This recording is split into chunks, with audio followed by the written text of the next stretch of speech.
Hey guys, Hunter here with Hearth&Grain. On our last video, we just got done edge and face joining some of this 8/4 black walnut that we got for an upcoming project.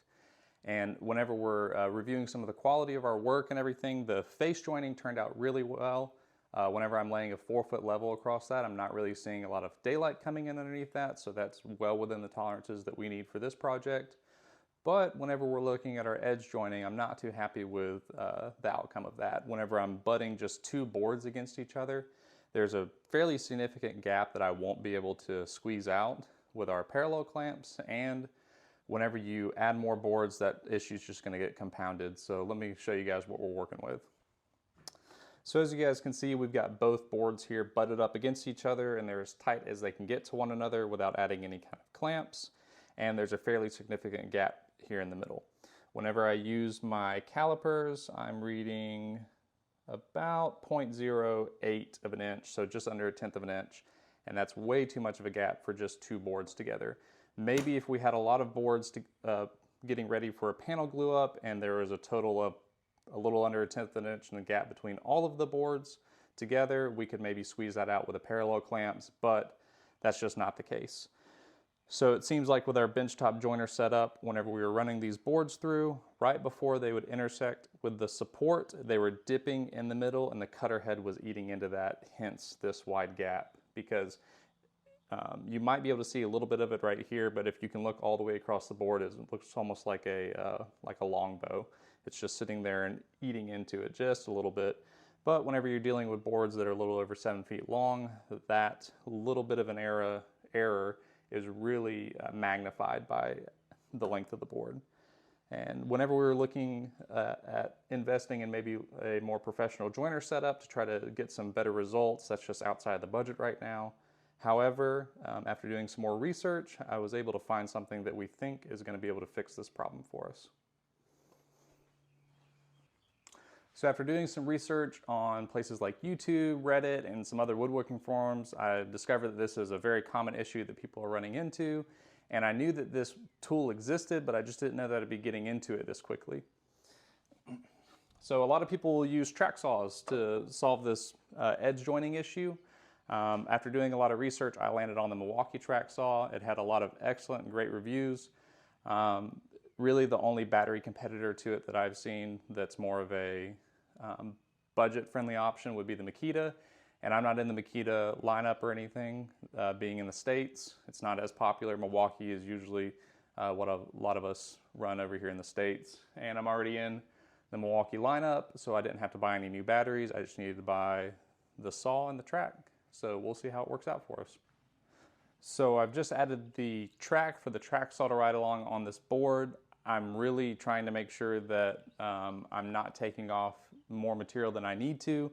So I'm cutting it really close in the middle, and just to make sure that the saw is actually engaging with the wood and removing material, I'm going to do a little pencil scroll over it. You guys have seen this on like any planer or joiner videos or where you're removing wood, but in all the reviews I saw, I didn't see anyone doing this, so I thought that I'd just show you guys what I'm doing, and maybe you guys can use it and it'll help improve some of your woodworking.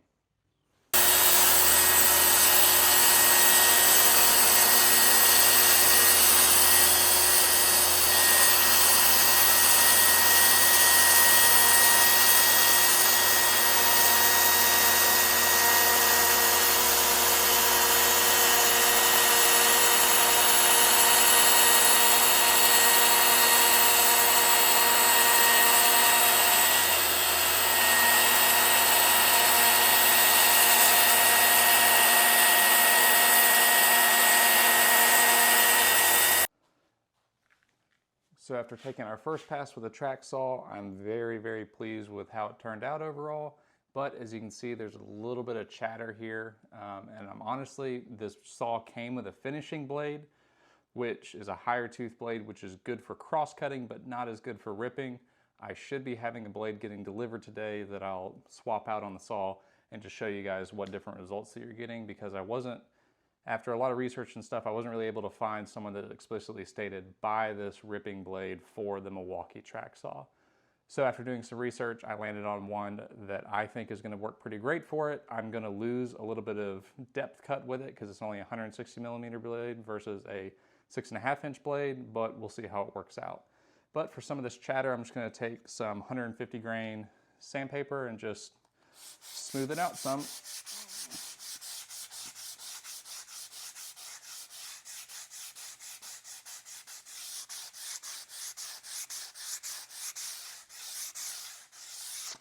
If you also run into this and start doing it, I would recommend only using a very lighter grain sandpaper, just so that you're not eating too much into the wood and throwing off your track saw cut.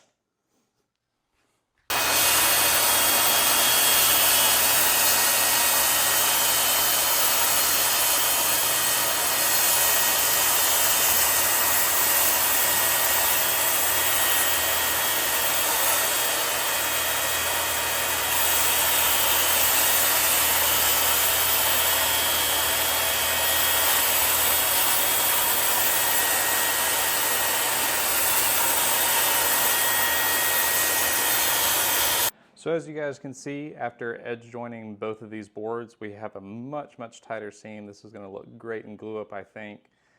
And something worth noting actually is that this larger board here, it had such a bad bow in it that I actually put a straight edge on this board and used my circular saw to rip it down. And that was the board that you guys saw previously butted up against this same board, and there was a large gap in it. So that leads me to believe that if I were to try to replicate the effects that you get with the track saw, the results would be a little lacking for getting this tight of a joint. I know that they do make jigs that you can use for putting your circular saw onto, but I wanted to go ahead and get into a track saw just due to ease of use and setup, and I was really liking the results that I was seeing that other people were getting. And overall, I'm very happy with this. And I mentioned earlier that I'm using a finishing blade to do this, not a ripping blade, which is technically not the correct blade. The results that I got were pretty good, I think. It might have been a little more chatter than if I had the ripping blade on. The ripping blade hasn't gotten delivered yet, but I think I'll do a follow-on video to this, just doing a shorter review on that ripping blade. But as you can see, I think these results were excellent. So guys, just to summarize this video, we ran into issues with edge joining these longer boards, and we ended up getting a track saw to kind of rectify that, and the results were awesome. As you can see here, I 3D printed this dust cover. I have access to a 3D printer and was able to pull off a model from Maker World and print this. I did do some test cuts with this before having this dust port cover, and it really improved the dust collection effects. As you can see though on the ground and kind of on the saw, dust collection is pretty good on this. I don't really have anything to gauge it against, but overall I'm pretty happy with it. I don't know if I could get better results if I had an actual dust extractor instead of just using a shop vac with a this dust right separator over here. I think that I could probably get better results if I actually had a dedicated dust extractor, but I don't have that right now.